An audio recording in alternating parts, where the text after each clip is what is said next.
Since he did that so often, my parents considered me a problem child and refused to celebrate my birthdays. When I was 13, I asked them why they treated us so differently, and their reply was, "Your brother was a gift from God. And looking at how much trouble you have been causing recently, we are glad we have another child to rely on for the future."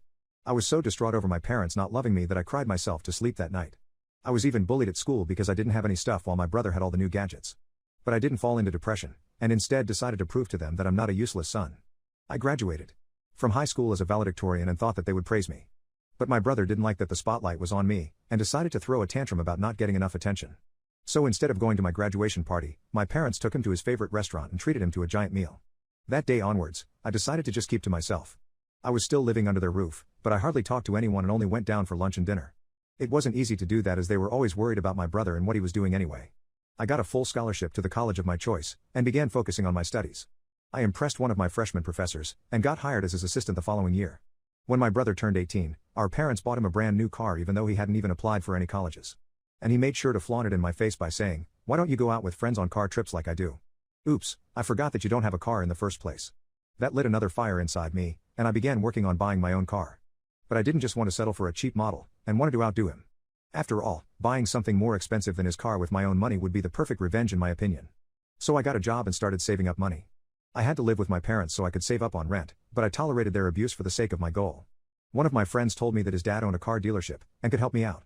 So I went over with all the money I had at the moment in the hopes of securing a car.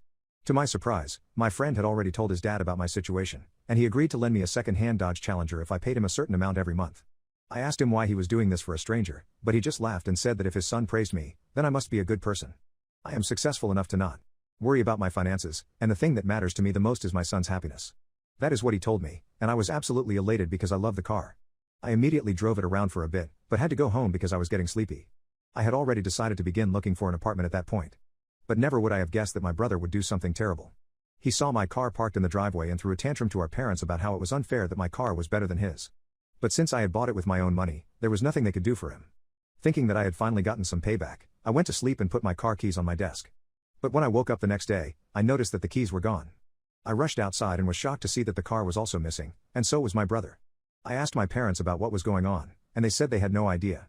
I waited for a few minutes and called some of my friends, but no one knew where the car was. I was getting really anxious about the whole situation, and that's when my brother pulled up into our driveway. Only that he was in my car, and not his. Both the front and back bumper on my car were missing, and the driver's window was slightly cracked. I ran out shouting, "What did you do to my car?" But he just shrugged his shoulders and laughed. Well, I decided to take it for a spin because this baby deserves a good driver. But turns out that it's actually a piece of trash and just fell apart on its own. Looks like you got scammed on this one. My eyes actually began to fill up with tears as I saw how he had wrecked my car and was clearly lying about it. I screamed at him, "You stole my car and crashed it just because you were jealous." But at this point, my parents decided to step in and once again, take his side. My mother hugged him and asked if he was alright, while my dad said, "You can't accuse someone like that.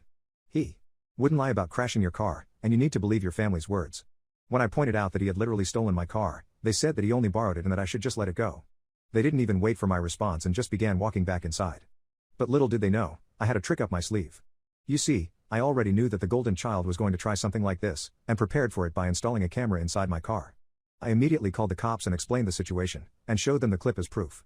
They knocked on my door and to the absolute horror of my parents, arrested my brother for stealing my car.